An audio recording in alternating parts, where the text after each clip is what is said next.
እሺ ገኒን ዛሬ ጋብዘናታል ከጓደኞቻችን መካከል እንኳን ደህና መጣሽ ግን እንኳን ደህና ቆያችሁ ላይ አይ ቲንክ ቲክቶክ ላይ በደንብ ቫይራል የሆኑ ቪዲዮዎች አሏት አይደለ? አነጋጋሪ የሆኑ ቪዲዮዎች አሏት። በተለይ ከገኒ ሃውስ ዋይፍ ነው የሚለው የቤት እመቤት ማለት ነው ቀጥታ ስንተረጉመው አይደለ? which is የአብዛኛው ኢትዮጵያውያን እናቶች ሮል ማለት ነው። የሷም የገኒም ቪዲዮዎች አብዛኞቹ ከቤት እመቤትነት ጋር የተገናኙ ናቸው። ያው እቺ ዓለም ደግሞ አሁን እየተቀየረች ነው በብዙ ነገሮች። የአንዳንድ ድሮ ጊዜ የነበሩ በጣም ተቀባይነት የነበራቸው ሀሳቦች አሁን ተቀባይነት በአንዳንድ በተማሩ ሰዎች ዘመናዊነት ላይ ባሉ ብዙ ሮሎች ላይ የማይቀበሏቸው ነገሮች ይኖራሉና ከዛ ጋር ተያይዞ አሪፍ አነጋጋሪ ነገር እንነጋገራለን ብለን ነው እንትን ያልናት። ሶ ገኒ እንዴት ቲክቶክ ጀመርሽ? ከሱ በፊት ግን ያንን ኮንተንት እንዴት ጀመርሽ ከሚለው በፊት በትዳር ስንት አመት ሆነሽ? ከምን ኤክስፒሪየንስ ተነስተሽ ወደ ቲክቶክ ኮንተንቶች ሄድሽ? በትዳር የቆየሁት 9 አመት ነው። ኮንተንት ክሬት ሳደርግ ምንድነው ከመጽሐፍ አይቼ ወይም ፊልም አይቼ ወይም ደግሞ የትዳር አማካሪ ኮርስ ወስጄ ምናምን ሳይሆን ከራሴ ከግል ህይወቴ ከራሴ ከተሞክሮ ነው የተነሳሁት። ከዛም ደግሞ በአካባቢ ካሉ ትዳሮች እና ከምሰማቸው ወሬዎች ከዛ ተነስቼ ነው ኮንተንቱን ክሬት ያደረኩት። እና አላማው ደግሞ እንትን ነው ብዙ ጊዜ በትዳር ቆይተው ማለት ነው ለምሳሌ 5 አመት 10 አመት ምናምን ቆይተው በትዳር ሲፋቱ በጣም ነው የሚያበሳጨኝ እና በጣም ያናድደኛል። ማለት ብዙ ጊዜ ብዙ ነገር አሳልፈው ብዙ ደግ መጥፎም ነገር አሳልፈው ከዛ በጣም ብዙ ችግሮችን አሳልፈው ሲፋቱ ምናምን በጣም ያበሳጨኛል። የሆነ መፈታት ያለበትን ነገር ሳይፈቱ እንደዛ ሲሆን ያበሳጨኛልና የጀመርኩት የትዳር ምንድነው ይባለው ትዳር ላይ ችግር እንዳለ ሁላ መፍትሄ አለው። እያንዳንዱ ችግሮች መፍትሄዎች አሉት በዛ አምናለሁና ለችግር ሲገጥመን በትዳራችን ላይ ከባባድ ችግሮችም ይገጥሙናል፣ ትንሽ ችግሮችም ይገጥሙናል። እነዛን ችግሮች ሲገጥሙን ግን ቀጥታ የመዝገብ ቤት ከፍተን ምናምን ፍች ከምንፋታ መፍትሄዎችን ማቅረብ መፍትሄዎችን ማምጣት እንደዛ የሚል ነው። ከመፋታት ውጭ ያሉትን ሁሉንም አይነት መፍትሄዎች መሞከር ማለት ነው። መሞከር መፍትሄ መቀበል። ምክንያቱም አሁን የምሰራው እንደዚህ ወዲያውን ለተዋወቀ ሰው ምናምን አይደለም። ብዙ ጊዜ ትዳር ውስጥ የቆየ ሰው ከሚፋታ መፍትሄ ፈልጎ ትዳሩን የሚያስቀጥልበትን መንገድ ቢያመቻች የተሻለ ነው በሚል ነው። ትዳር ምንም አይነት ትዳር ሆኖ እንዲዘልቅ እስከ መጨረሻው ነው ወይስ ትዳር ጤናማ ሆኖ እንዴት መቀጠል እንዳለበት ነው አንቺ ፎከስ አድርገሽ የምታሳዩ? ወይስ ጤናማ ሆነም አልሆነም ጀስት እንዲቀጥል ብቻ መለያየት እንዳይኖር ብቻ ነው? ወይስ እንዴት ነው ሄልዚ የሆነ ትዳርን የምናስቆየው? እሱ ላይ ነው አንቺ የምትሰሪው? አዎ ዝም ብሎ ትዳር ስለሆነ እንደዚህ አመታትን እያስቆጠርክ ለመኖር ሳይሆን ማለት የሆነ ነገርህን ታጣለህ፣ የሆነ ነገር ለማምጣት የሆነ ነገር ታጣለህ። እሱን እያጣህ ጤናማ የሆነ ትዳር ጤናማ የሆነ ልጆችን ለማፍራት ጤናማ የሆነ ትዳር ያስፈልጋል። ስለዚህ እንደዛ ነው እንጂ የሆነ ዝም ብሎ ማለት ውስጥ የበሰበሰ መፍትሄም አያስፈልገውም። ውስጥ የበሰበሰ ትዳር ይዞ ለመቀጠል መፍትሄ ያስፈልገዋል? አያስፈልገውም። ዝም ብሎ መኖር ነው። ስለዚህ መፍትሄ የሚያስፈልገው ጤናማ የሆነ ትዳር ለማስቀጠል መዳን የሚችል ማለት ነው። መዳን ይችላል። ይታመማልም ይድናልም ትዳር ብያምናለሁ እኔ በጣም ደጋፊ ነኝ የዚህ ሀሳብ። እንዴት ነው የማስበው መሰላችሁ? ብዙ ቢልዲንጎች የግንኙነት ግንባታዎች ማለት ነው ግንባታ ልበለው ብዙ ግንኙነቶች ሲገነቡ በጣም ረጅም ጊዜ ነው የሚፈጁት። በተለይ ቤተሰብ ደግሞ በቃ ቤተሰብ ማለት ትልቅ ነገር ነው። እዚህ ዓለም ላይ በጣም ትርጉም ካላቸው ትልቅ ተቋማት መካከል ትዳር አንደኛው ነው። ትዳር የሚባለው ተቋም በዓለማችን ላይ በአሁኑ ሰዓት በጣም ማአት ተግዳሮቶች ያሉበት ነው። በእኔ እምነት ደግሞ በብዙ አቅጣጫ ሰዎች ግለኛ እየሆኑ መብታቸውን እነሱ የሚፈልጉትን ስሜታቸውን በመከተል ይህንን ትልቅ ተቋም በአንዳንድ ናሬቲቮች በአንዳንድ በመጡ ፋሽኖች በአንዳንድ ትሬንዶች በቂ ምክንያት እንኳን ሳይኖር ለመፍረስ ይዳረጋል። ትዳር በተለይ በእኛ ሀገር ማለት ነው ስለሌላው ዓለም ሄደን ስላላየን በፊልሞች በሶሻል ሚዲያ ከምናየው ላይ በእኛ ሀገር ስናይ ቤተሰቦቻችን ትዳርን ያኖሩት በብዙ ጥበብ ነው የሚለውን ነገር እኔ እደግፋለሁ።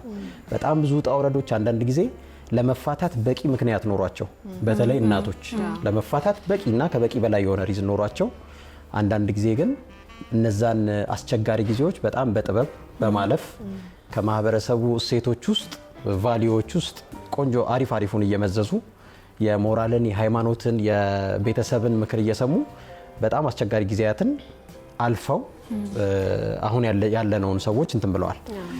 ናውዴይስ ግን በአሁኑ ሰዓት ሰዎች በጣም ሴንሲቲቭ ናቸው። በብዛት ስለ መብቶች እንትን አላቸው። በቂ ምክንያት ሊኖራቸው ይችላል። እንዳልኳችሁ በቂ ምክንያቶችንም አንዳንድ ጊዜ ኮምፕሮማይዝ ማድረግ የሚያስፈልግበት ነገር እንዳለ እረዳለሁ። እና አንቺ ትዳርን ለማዳን ያለሽን ቀና አመለካከት ከሚደግፉ ሰዎች መካከል ነኝ። ስለ እንትኖቹ ማውራት እንችላለን። ወደ ውስጥ ገብተን እየመዘዝን ይሄኛው ያኛው እያልን በኋላ በደንብ በሰፊው ልናወራ እንችላለን። ግን እስኪ አንድ ተጨማሪ ጥያቄ ልጠይቃት ሌላ ነገር ከማለታች በፊት ለምንድን ነው ለትዳር ምን አይነት እድገት የነበረሽ? ለትዳር እንዴት ነው በጣም ቀና አመለካከት የኖረሽ? ለምንድን ነው ትዳርን ለማዳን ከአንቺ ህይወት በመነሳት ብቻ ነው ወይንስ ምንድን ነው ያገኘሽው ነገር? ምናልባት ከቤተሰቦችሽ ይሆናል ወይ ካደግሽበት ማህበረሰብ ይሆናል። ትዳር ምንድን ነው ፋይዳው በአንቺ መረዳት?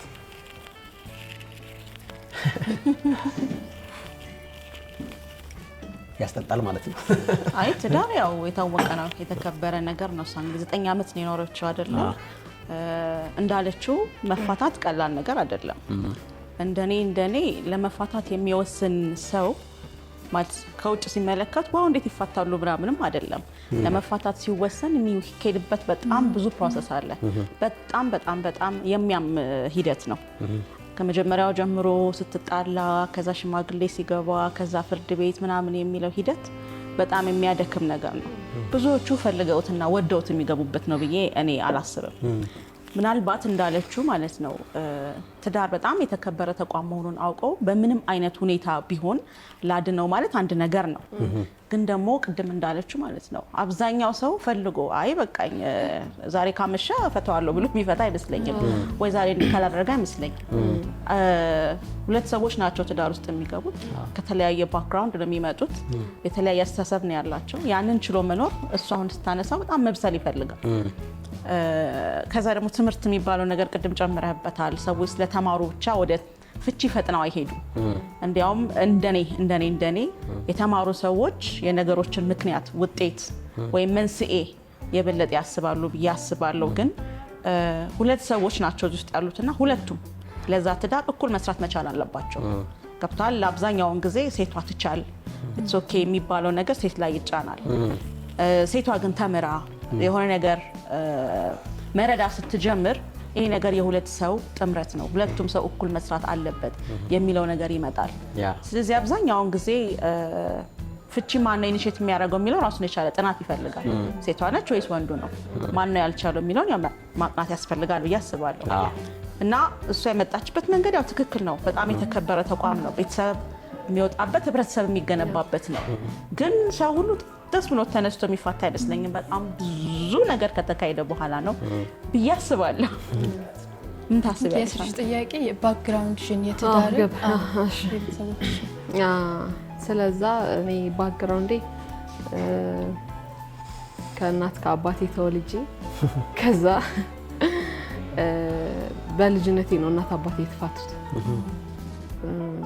እናቴ ነች ያሳደገችኝ። ከእናቴ በቂ የሆነ ፍቅር አግኝቼ ነው ያደግኩት። ግን በዛ በልጅነቴ አባቴ ናፍቀኝ ነበር። አልነበረም አይመጣም ነበር። አዎ በቃ አንደኛ እንዴት ነው እኔ ማለት እንደዛም ላስብ የቻልኩት ወንዶች ከተፋቱ በኋላ ማለት ነው የራሳቸው ህይወት ከጀመሩ በኋላ ብዙም ወደ ልጆቻቸው አይመለሱም እና እንደዛ ማለት በዛ በልጅነቴ በጣም አሁን ላይ በጣም ምንም ነው የማይመስለኝ አሁን ላይ ማለት ነው። ምክንያቱም አልፏል ያ ጊዜ እና ስለዚህ ለልጆች አባት እናት ያስፈልጋቸዋል እስከ መጨረሻ ድረስ ማለት ነው። እና እናትም ልትሆን ትችላለች መስዋዕት የምትከፍለው አባትም ሊሆን ይችላል መስዋዕት የሚከፍለው ዞሮ ግን ልብ ያለው ሰው መስዋዕት ይከፍል ኦኬ ልብ የሌለው አንዱ ልብ ስለሌለው ተብሎ አንዱ ልብ ያለው ሰው መፍታት የለበትም ስለዚህ ያንተን ልብ ለዛኛው እያዋስክ ትዳሩን እንዲቀጥል አንተ መስዋዕት እየከፈልክ ትዳሩን እንዲቀጥል ማድረግ ነው እንጂ ሁለቱ ተመቻችቶ መቀጠል አይችልም ትዳር በነገራችን ላይ ሁለቱም እኩል የሆነ አስተሳሰብ ሊኖረው አይችልም ለትዳር አንዱ በአንድ ደቂቃ ፍቺ የሚያስብ ሊሆን ይችላል በአንድ ደቂቃ የሆነ ነገር ከተፈጠረ ለራሱ ምቾት ብቻ የሚያስቀድም ከሆነ በቃ ይቅርብኝ ብሎ ትቶ ሊወጣ ይችላል አንዱ ደግሞ ያዝ ማድረግ መቻል አለበት ስለዚህ በተለይ ልጆች ከተወለዱ በኋላ በተለይ ልጆች ለዛም ነው ከብዙ አመታት በኋላ የሚፋቱ ሰዎች የሚያናድደኝ እና ልጆቻቸው አስበው አብረውት ያሳልፉት ጊዜም ማሰብ አለባቸው እኮ ብዙ ጊዜ ጥሩ መጥፎም ጊዜ አሳልፈዋል አይደል የሆነ ነገር ከተፈጠረ በኋላ ግን ያው ባዳነታቸው ይታያቸዋልና ወንዶች ከተፋቱ በኋላ የሆነ ህይወት ከመሰረቱ በኋላ ብዙም ጊዜ አንድ ወንድ ልጅ እኮ ከእናቱ ከወጣ በኋላ ለእናቱ የሚደውላት ከስንት አንዴ ነው እንለያያለን በቃ አንድ አይደለም ተፈጥሯችን አንድ አይደለም ወንድና ሴት በቃ እኩል አይደለም ለዛ ሴቷ ማድረግ ያለባት ነገር ካለ ታደርጋለች ወንዱ ማድረግ ካለበት ያደርጋል ለልጆቻቸውም ሲሉ ለትዳራቸውም ሲሉ በዛ ነው የኔ ሐሳብ ማምንበት እንደዛ እሷ እንዳነሳችሁ ልጅ ከተወለደ በኋላ በጣም ከባድ ነው ለመናገር አሁን ምንድነው የሚሆነው ልጆችን ካስቀመጥክ በኋላ ለራስ ታስብ ነው እኔ ነኝ ያልተመቸኝ ልትል ነው ከዛ የልጆቹን ፍላጎት ልተው ነው ብዙ ጊዜ እንኳን እንዳለችው በተፋቱ ሰዎች መካከል ስትመለከት አንተ እንኳን ትክክል ብትሆን ልጆች አባታቸውን ይፈልጋሉ እናታቸውን ይፈልጋሉ በዛ በተመሰቃቀለ ነገር ውስጥ ቢሆን አብዛኞቹ እንዳየውት ከሆነ አብዛኞቹ ምኖር ይፈልጋሉ አንዳንድ ሴቶች ምንድነው የሚሉት ነው የተበላሸ ትዳር ያየ ከሚያድግ ይሄ ልጅ ብንለያይ ይሻላል የሚባል ነገር አለ ግን ከኤክስፒሪየንስ እሷ እንዳየችው ስመለከት ልጆችን ጠይቄ ቢኖርላቸው ይመርጣሉ እንደዛም ሆኖ ግን ደግሞ ምን ያህል ማለት ይሄን ትዳር ለማቆየት ምን መቻቻል ምን ያህል ነው ምን ያህል ድረስ መሄድ አለበት የሚለው ነገር ይመስለኛል የሚያነጋግረን ነገር የተፈጠረ ነገር ኖሮ ነው አይደል ሰው የሚፋታው በምክንያት ነው ስለዚህ እነዛን ምክንያቶች ምን ያህል ነው የምንችላቸው እንደኔ ማለት ዝሮ አንድ እግዚአብሔር አይሳሳትም ብዬ ነው ማምነው ሲያጣምረን የምንችለውን ነው የሚሰጠን ፈተናውን ካላለፍነው የኛ ችግር ነው እንጂ እግዚአብሔር ችግር አይደለም ስለዚህ የሚሰጠንን ሰው የኛ የሆነ አዳም ለምሳሌ እኔ ሴት ስለሆንኩኝ ስለ ወንድ ነው ላወራ የምችለው ለኔ የሚሰጠኝን አዳም እኔ የምችለው ነው በኔ ልክ ነው ስለዚህ በኔ ልክ ከሆነ የሚመጣብኝን ፈተና መቋቋም እችላለሁ የተሳሳተ ሰው ከመረጥሽስ ልመርጥ አልችልም እግዚአብሔር ትዳር በነገራችን ላይ እግዚአብሔር ነው የሚሰጠው ለምሳሌ በጓደኝነት ጊዜ የምታሳልፊያቸው ጓደኛ ሆነሽ አሳልፈሽ የምትታዩ ሰው ምናምን አይደለም ትዳር ላይ ማለት በቃ ጋብቻ ስትመሰርቺ የሚሰጥሽን እግዚአብሔር የፈጠረና እግዚአብሔር ላንቺ የፈጠረው ሰው ነው ከየትም ተገናኝተን ነው ትዳር ላይ የምንጋባው እንጂ አሁን ለምሳሌ እንደዛ ባይሆን እዛ ባደኩበት አካባቢ ነበር ላገባ የምችለው እግዚአብሔር ያዘጋጀው ባይሆን ኖሮ ማለት ነው የሰው ጸባይ ሊቀየር አይችልም አሁን ከትዳር በፊትና በተለይ ደግሞ የወንዶች ከትዳር በፊትና ከትዳር በኋላ በተለይ ከልጅን በፊትና በኋላ ያለው ባህሪ በጣም ይቀያየራል ብዙ ጊዜና አንቺ ትክክል ነኝ ብለሽ በቃ ለኔ ፐርፌክት ነው ይሄ ሰው ብለሽ ከመረጥሽው በኋላ ቤት ስገቢ ሌላ ሰው ሊሆን ይችላል አሁን ይሄንን እንዴት መሰለሽ መጀመሪያ እኛ ሰዎች ስንባል እውነት እንፈልጋለን ግን ውሸት ነው የምንወደው ውሸት እንወዳለን እውነቴን ነው አሁን አንቺ ከጓደኛሽ ጋር ምናምን ተገናኝተሽ ተቀጣጥረሽ እውነቱን አይደለም የምትወጁ ውሸት ሲያወራ ለምሳሌ ሀብታም ሳይሆን ልቡን አያሳይሽም ማለት ነው ልቡ እንዲያሳይሽ መጀመሪያ የራስሽ ፈቃድ ሊኖርሽ ይገባል ልቡ እንዲያሳይሽ ማለት ነው ልቡ ካየሽው ቢያንስ ልቡ ሊቀየር የሚችለው የተወሰነ መልኩ ነው ሊቀየር የሚችለው እንጂ ሙሉ ነው የሰው ልብ ሊቀየር አይችልም እና የውሸት ማንነቱን ይዞ እንዲቀርበን አድርገን እኛ ራሳችን የውሸት ማንነት ይዘን ስለቀረብን ነው አይደለም ምን ተዋውቀው ቆይ ልጨርስልሽ ነው ገብቶኛል ይቀየራል አይቀየርም ግን አሁን የሱ ጸባይ መቀየሩ ማለት ነው የኛ ጥፋት አይደለም አይ ጥፋት ነው ለምሳሌ ወደ ሴት ኖ የሴት ችግር ነው አይደለም አሁን ሴቶች እንዴት መሰለሽ ሀብታም ወንድ ምናምን እንፈልጋለን አይደል ሀብታም ያልሆነ ወንድ ሁሉም ሴት እንደዛ ላይ እኮ ያቺ እንደዛ ያልሆነ እንደዛ አይነት አይገጥማት ማለት እዚህ ጋር ግን ማለት ነው አንዴ ልነግርሽ የምፈልገው እኔ ሴት ስለሆንኩኝ ባይ ዲፎልት ወደ ሴት ነው ላደላ የምችለውና የአንቺን ሳይድ ይዤ ነው እየጠየኩሽ ያለሁት። ግን የሆነ ነገር ባል ባጠፋ ቁጥር ወይ የወንድ ጠባይ በተቀየረ ቁጥር ማለት ነው ሁሉንም ወደኛ አይደለም፣ የኛ ምክንያት አይደለም። የሱ ጥፋት ከሆነ እሱ ነው ኃላፊነት መውሰድ ያለበት፣ የሱ ጥፋት ነው እሱ ነው መውቀስ ያለብሽ ማለት ነው እንጂ በእኔ ምክንያት አይደለም ጸባዩ ከትዳር በፊትና በኋላ የሚቀየረው። የሚዋሸው የሚያስመስለው እንደዛ ሆኖ የሚቀርብሽ ሁሉም የሱ ጥፋት ነው። አንቺ ምንም አላደረግሽም። እንትን አድርገን ብናየው እሷ ከመመለሷ በፊት እዚህ ላይ አሁን የዘረዘርሻቸው ነገሮች መዋሸት፣ ማስመሰል ምናምን የምንላቸው ነገሮች መጀመሪያ ላይ ከሆኑ ከጋብቻ በኋላ ቢሆን አሁን ጥፋቶቹን ማለት ነው ጥፋቶቹን ካስቀመጥናቸው ለዛ ጥፋት የሚሆን ወሬ ልናወራ ነው ብዬ እፈራለሁ። ገብቶሻል? ዋሸ፣ ቺት አረገ፣ እንደዚህ አረገ ምናምን ካለም ማለት ነው።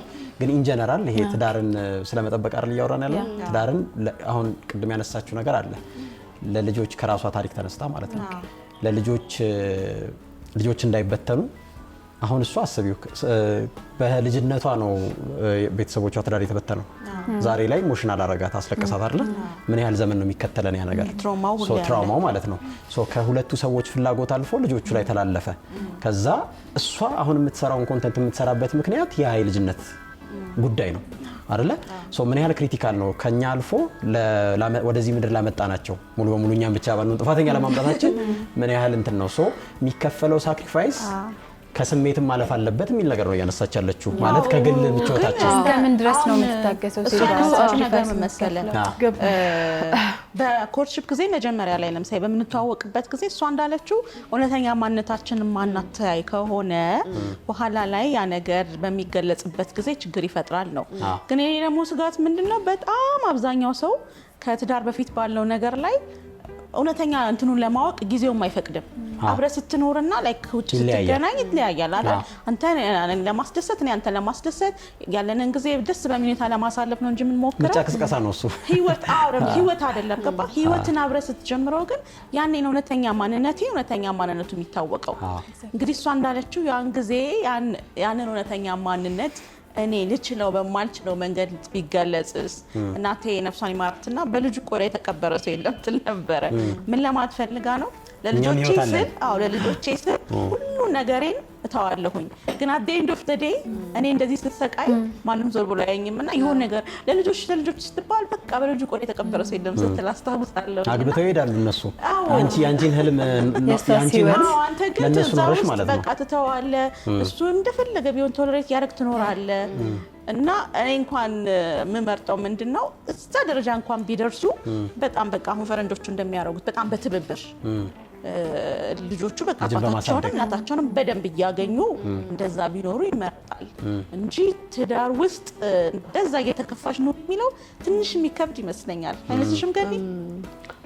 አይመስለኝም። እሺ እንዴት ነው ያንቺ? እንዴት ነው የኔ እንትን?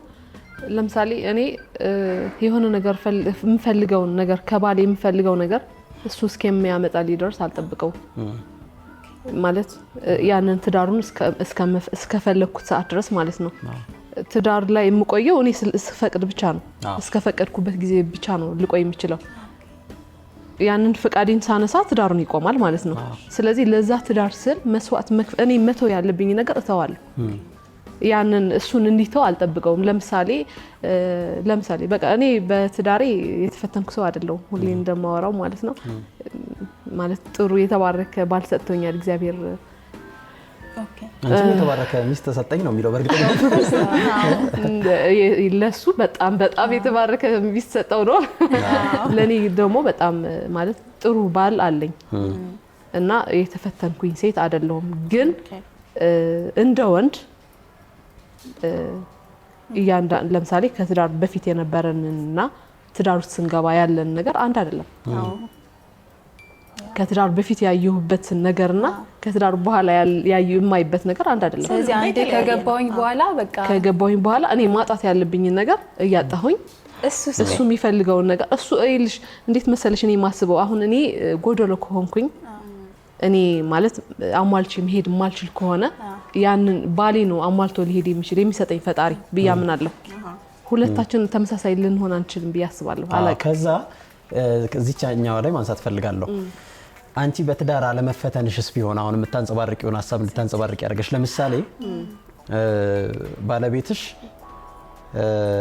አምሽቶ መጥቶ ሰክሮ መጥቶ ከዛ ማታ አንቺ ራት አዘጋጅተሽለት ልጆቹን ቀኑ ሙሉ ስትንከባከቢ ውለሽ አምሽቶ መጥቶ አምቡላውን ግፎ ይላል የድሮ ሰዎች መጥቶ በቦክስ የሚነርትሽ ቢሆን በሸሚዙ ላይ የሌላ ሴት ሊፕስቲክ የምታገኝ ቢሆን ኖሮ ምናልባት አሁን የምትሰሪያቸውን ኮንተንቶች ትሰሪያቸው ነበር ወይ?